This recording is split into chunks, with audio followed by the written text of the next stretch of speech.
And we are back with another tutorial from the Getting Jiffy with It series, doing animated cinemagraphs for advertisements or promotions or just for plain fun using Adobe Photoshop.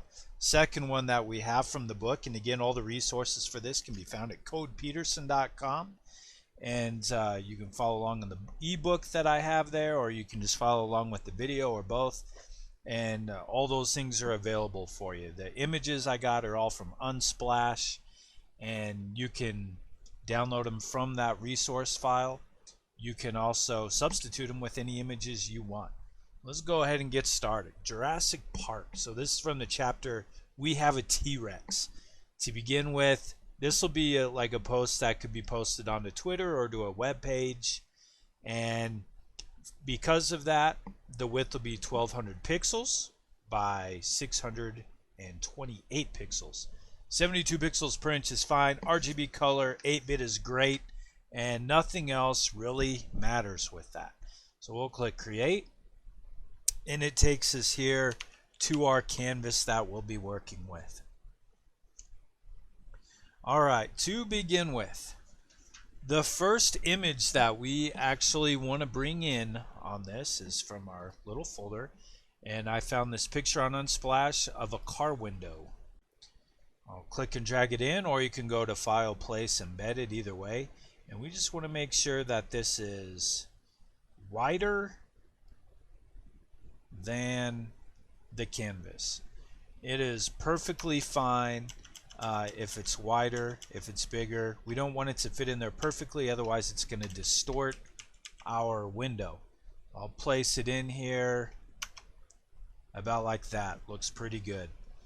Next step that I want to do is I want to select, and actually I will, even before that, I will rename this layer, and I will call this one window. Trying to keep that organized. Alright, with that window layer selected, I want to use a selection tool of my choice. Some people may disagree. I'm kind of partial to the polygonal lasso tool personally. And with this, I am going to select this window. And you know what? I actually probably want to move this, maybe shrink this down just slightly with Control T. And I want to make sure I can at least see the bottom of that window in there. There we go. That's a little better. Alright, so to select the window, I'll start down here in the bottom right hand corner. It is kind of hard to see where that is, so I'll just do it as best as I can. And then I'm going to use this polygon lasso tool. It stays connected to my cursor. And I'll go down here, straight down the bottom, until I have my marching ants going around the outside of this area. Now what I want to do next is use the shortcut Control-Shift-I, which selects the opposite.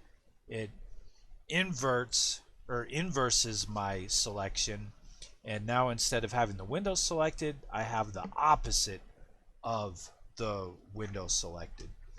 And then I'll go down here to my layer style, or to my layers panel, and there's this little add layer mask button. It has a rectangle with the circle in there. I'm going to click on that, and you'll see it's going to hide everything inside the window. It also changes our image preview in our layer panel. You can see this is the image, this is our smart object on the left, on the right is the mask. And looking in here, I can see where I did a few things kind of poorly with my selection. So what I will do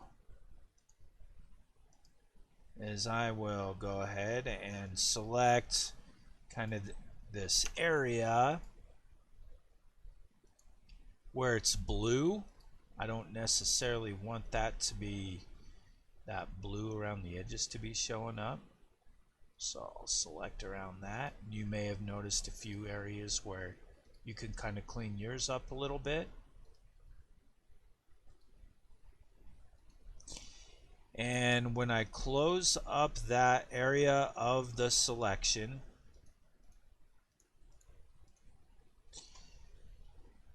looking in here with my mask selected, the inside of that is black, so I can use shift backspace and I can fill the contents with black, and then that's going to hide those a little bit more. So that looks a lot better.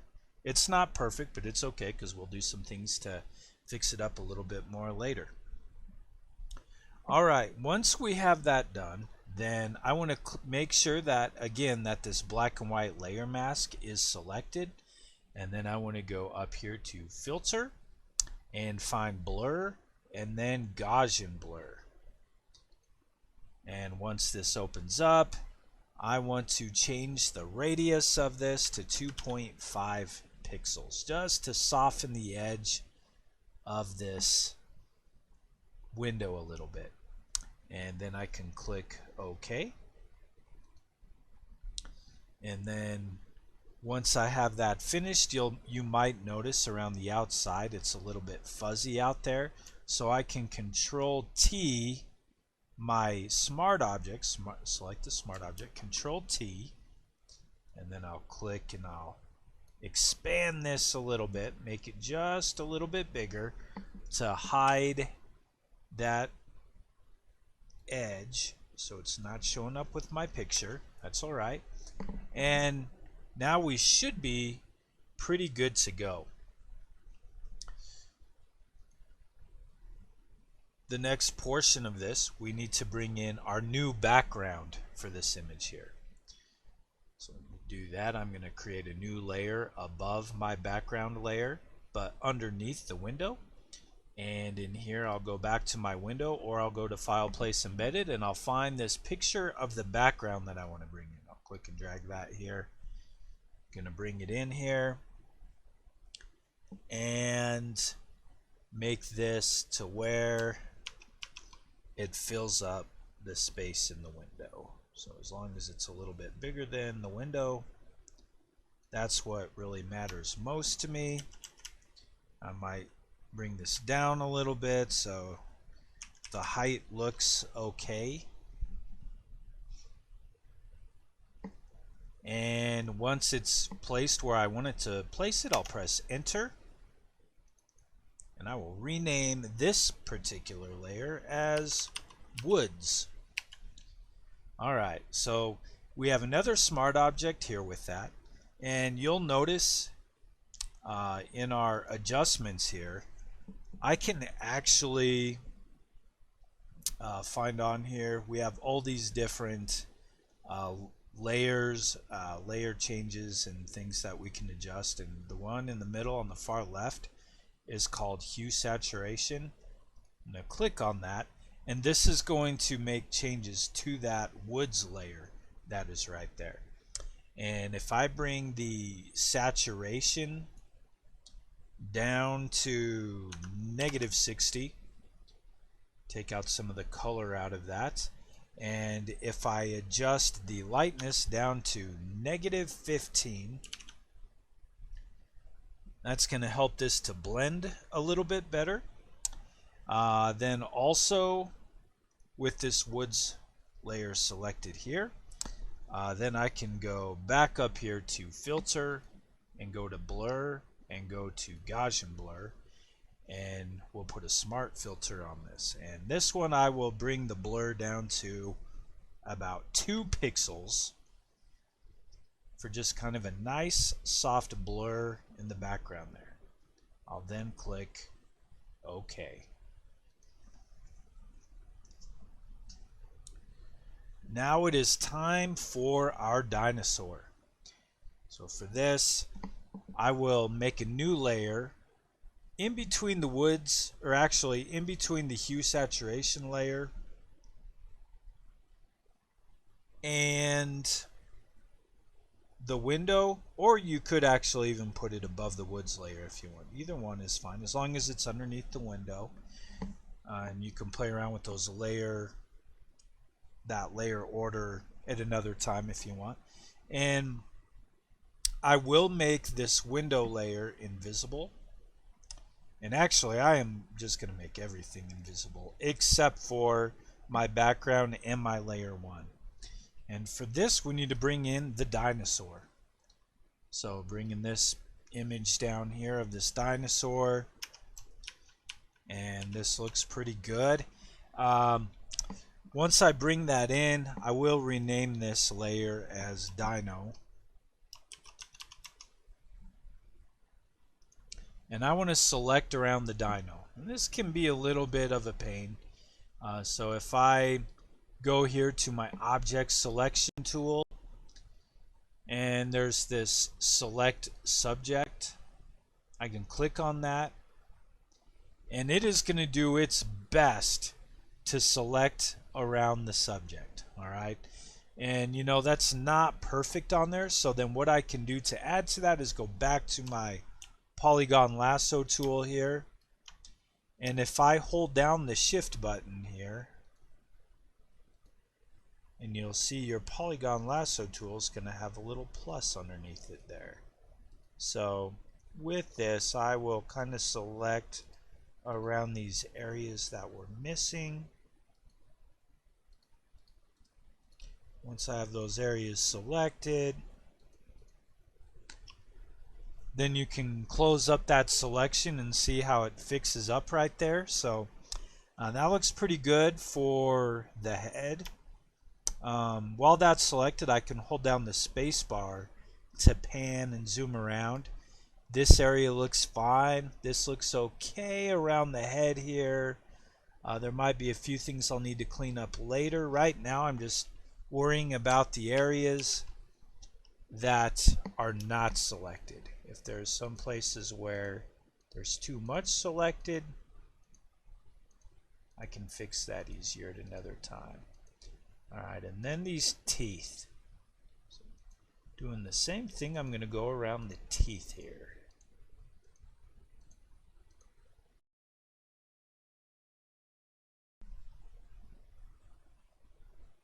Okay, that looks good as is. So again, those teeth can be tricky, so take your time on that. And once we have that how we like it for the most part, then we can go and click this add a layer mask. That is going to remove the outside of the dinosaur. Now at this point, if there's any areas where it's selected too far, down here on the bottom, I can select those areas that I don't really want.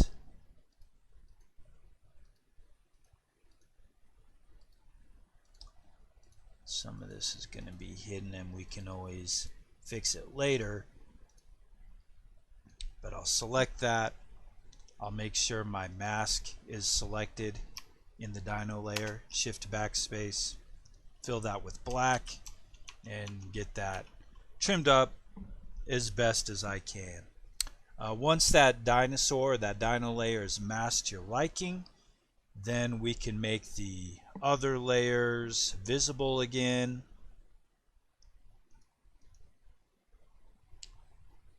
And we have our dinosaur head here.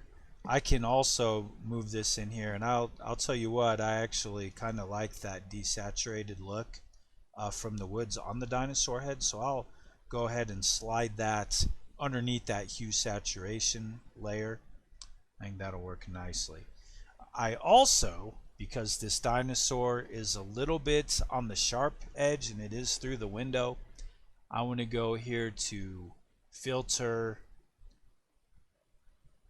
blur, and Gaussian blur, and I want to give this just a little bit of some Gaussian blur. So anywhere probably between 0.5 and 1 would be fine for this. This kind of depends on what you want to use for this. So I don't know, I might try 0.75, split the difference I guess, and then I can click OK. So there's the dinosaur head right there, and I can move with my move tool, make sure I have the dinosaur layer selected. I can move this around, and position this where I want, or resize it if needed. So I will do that at this time. So I'm going to move this dinosaur head here, and maybe just have it to where I don't quite see the eye. Maybe rotate it down just a little bit here. Make it bigger. And so I can go somewhere about like that. Looks pretty good for right now. Maybe up just a little bit. There we go. I like how that's starting to look. And again, if you see anything you need to fix in there with the teeth or whatever, we can always fix that in there. So like this tooth here looks a little bit strange. So if needed,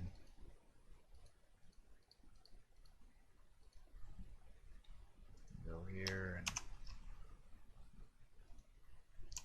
fill that in if needed.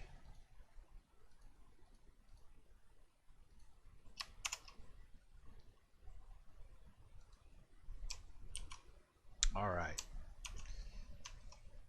Yeah, I think that looks a little bit better. All right, there's our dinosaur. Above the hue saturation layer, but beneath the car window, we want to make another layer. All right, so right in this area. And here we want to put in our picture of a frightened person. So I found this picture on Unsplash. Had to search around for quite a while for a picture of a frightened person that would work for this. I'm going to make this image kind of large, and this will probably be something I play around with the size with a little bit as we do that. But we have the picture there, and I will call this layer reflection. Have reflection selected. I want to change the blend mode here in the drop down menu for my reflection layer from normal, and I want to select screen. And here I can kind of see the reflection in there. I'm also going to drop this opacity down a little bit because that still is a little bit strong. Let's try 75%, and that looks all right. We can hide the border of this reflection photo by adding a layer mask. So I'll click the layer mask on here, and we have another one, but this one's just all white that is in there. So now we can select our brush tool, and if we click up here we can select what kind of brush we want. We'll go with the soft round brush, and I want to make this be a little bit larger, so maybe around, mine's 133 right now, but as long as it's something that you can use easily. And up here at the top, we can set the opacity of our brush. So let's bring that down to about 30%. So this brush is 30% strong, and the color is going to be black. And then what I'll do here is just in the areas with my reflection mask selected, all right, I'm going to just kind of click multiple times or paint along this. And up here I have modes set to difference. I want that to be normal. I was like, what the heck? So I'll click there, make sure blend mode is normal. All right, there we go.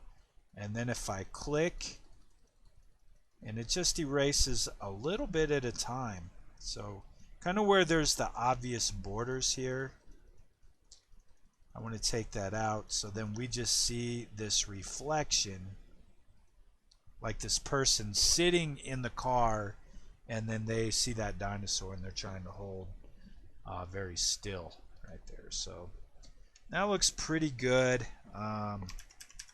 Maybe move the person back a little bit so we can kind of, looks like they're sitting back in the car a little bit further, and I can see their face a little more easily. Use my brush here to maybe just lighten this up just a little bit more. That. sleeve of that shirt is kind of distracting in there, so I can bring that down. And I think that looks pretty good. It's pretty good window reflection right there. So now is a good time to make any last minute adjustments. If you need to resize anything, you can. I'm going to select my dino layer over here, and I'm going to use my Control L to bring up the levels. And you can do this to kind of change the contrast and the lightness and the darkness with this. If I change this middle value maybe to like 0.8, it's going to make that dinosaur a little bit darker and kind of match the scene of this picture a little better. Alright, I'll click OK on here. And again, I think that reflection layer looks pretty good as is. Maybe just lower it a little bit, and you can kind of place those around where you want those to be, however you like that the most. Now for our final layer, we can put this layer at the very top above the rest of everything else we've made. So I'll click add a layer there, and I will call this layer fog. And this will be the cool part. So using a large brush, so I have my brush over here selected, and for the size of this particular brush, I'll type in 500. That looks pretty good. And for the brush opacity up here, I'll switch it from 30% to 80%. And I'm also going to change the color to white. And then what I can do is by clicking kind of by the dinosaur's nostril here, I can click there and make some fog. If I click twice, that's not too bad. I might click on there twice. Control Z will undo it if you need to, so you can kind of look at it that way and see how it is. And I think that looks pretty reasonable on there, like some fog would be looking on that. And now we're ready for the animation. We will go up here to Window, and we'll go to Timeline. And in our first tutorial, we used the Create Frame animation. This one is going to be a little bit different. We are going to click on the drop down, and we want to make sure it says Create Video Timeline. So I'll click Video Timeline and then click the button, and then we see basically a timeline for every one of our layers. It looks a little bit intimidating if you haven't seen this mode yet, but it's not bad because all we're going to focus on is the fog layer. So I'll click this little arrow that's pointing to the right of fog, and then we see we have 3 timelines that are being displayed. There's one for position, one for opacity, and one for style. Alright, if we also look here, we see this blue scrubber handle. Alright, there's this red line that goes down from the bottom of it showing where you're at on that timeline. So if I have that all the way to the left to make sure it's there when I start, and then I want to click the stopwatch for opacity. Alright, you'll see it puts this little diamond down there, and that thing's called a keyframe. I then, with this keyframe right here, I'm going to switch the opacity down to 0 so that I can't see it right away. Then I'm going to move this scrubber over to the 10F mark. Change the opacity to 100. Alright, once I have that at 100, you'll see it puts another keyframe there for me automatically because I made a change to the opacity. Next, I'll move this scrubber over to the 1 second mark, and I'm going to add another keyframe. So if I move my cursor over here where this diamond is, I'll click this, and it's keeping this opacity at 100%. And what that's going to do is that's going to allow this fog to stay there for a moment. Okay, now to make the fog slowly disappear, I will bring this over to the 4 second mark, and when I select that and have that in that area, I will move the opacity down to 0, and it puts another keyframe there. If I push the play button, I can see what that looks in real time.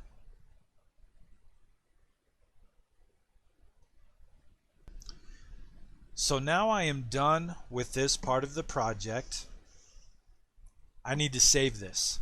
So I don't goof anything up with my timeline, I will move this scrubber all the way back to the left hand side, and I will go up to Window, and I will unselect timeline to get rid of that.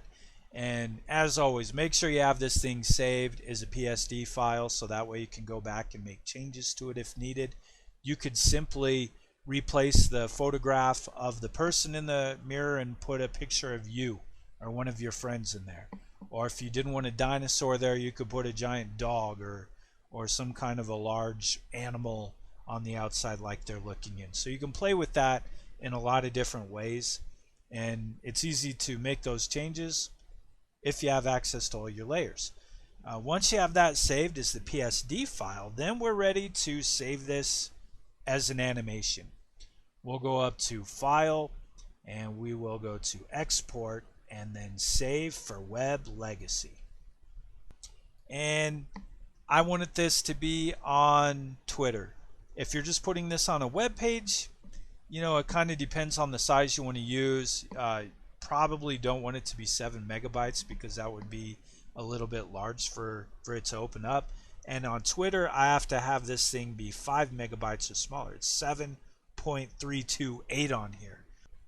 So with my GIF, 128 and no dither, and down here my looping options are forever. I can see that this is 4.074 megabytes, smaller than the minimum file size or the maximum file size of 5 megabytes for Twitter. So I can click Save, and I'll just save this on my desktop, and I will call this one, I don't know, Dino Animation. I'll click Save here. I'll minimize this, and on my page here I can double click. It'll open this up, and you can see that animation playing in there.